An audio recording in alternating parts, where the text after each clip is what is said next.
നമസ്കാരം നാരായണൻ ചേട്ടാ. നമസ്കാരം. നമസ്കാരം. കാണാറില്ല? കാണാറുണ്ട്. ഇവിടെ ഉണ്ട്. മഴക്കാലൊക്കെ അല്ലേ.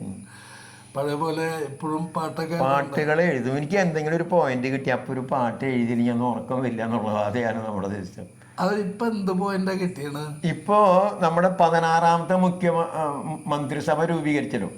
അപ്പൊ അതിനെപ്പറ്റി VD സതീശന്റെ ഓരോ പ്രവർത്തനങ്ങളും അദ്ദേഹത്തിന്റെ പെരുമാറ്റവും എല്ലാം കണ്ടും എനിക്ക് ദൈവതുല്യനെ പോലെ ഒരു ഭഗവാന് അദ്ദേഹത്തെ ഞാൻ എന്താ പറയുക സാഷ്ടാംഗ നമസ്കാരം ചെയ്യണമെന്ന് തോന്നി. എൻ്റെ ഒരു മകനെ പോലെയാണ് ആള്. എങ്കിലും ഞാൻ അദ്ദേഹത്തെ പറ്റി ഒരു പാട്ട് എഴുതി. അത് വീഡിയോ ചെയ്യാനാണ് ഞാൻ ആഗ്രഹിക്കുന്നത്. അതെ അല്ലേ? സത്യത്തിൽ എനിക്കും അദ്ദേഹത്തെ പറ്റി ഇപ്പം ചെയ്യുന്ന കാര്യങ്ങളൊക്കെ വളരെ താല്പര്യമായി തോന്നുന്നുണ്ട്. അതുകൊണ്ട് അതൊന്ന് കേൾക്കട്ടെ. ആ പാട്ട് കേൾക്കാം. ഞാൻ ഉടുക്കടിച്ച് പാടിയാൽ മതിയാ?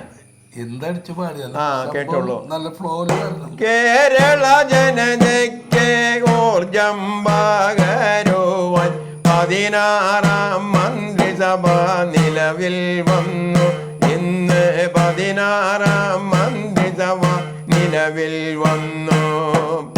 ഇതുവരെ ഒരിക്കലും ലഭിക്കാതിരുന്നൊരു ദൈവതുല്യൻ മുഖ്യമന്ത്രി നമുക്കു കിട്ടി.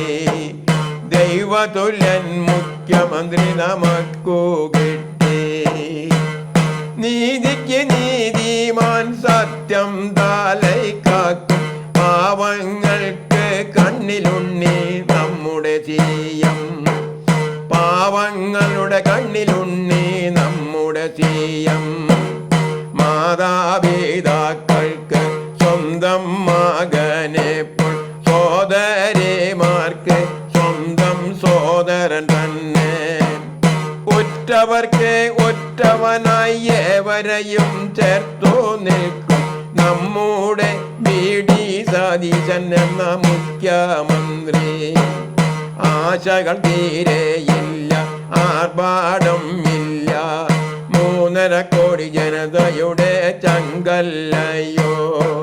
ട്രാൻസ്പോർട്ട് ബസുകളിൽ വനിതകൾക്ക് മാത്രമായി യാത്ര അനുവദിച്ച ആദ്യത്തെ മുഖ്യമന്ത്രി VDS തന്നെ. ആദ്യത്തെ മുഖ്യമന്ത്രി VDS തന്നെ. മാവേലി മന്നനെപ്പോൾ മലനാട് ഭരിക്കട്ടെ.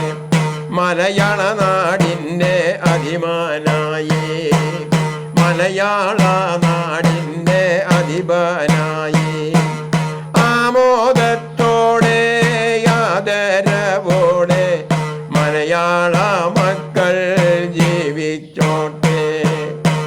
കേരള ജനതയ്ക്ക് ഊർജം പകരുവാൻ 16ാം മന്ത്രിസഭ നിലവിൽ വന്നു.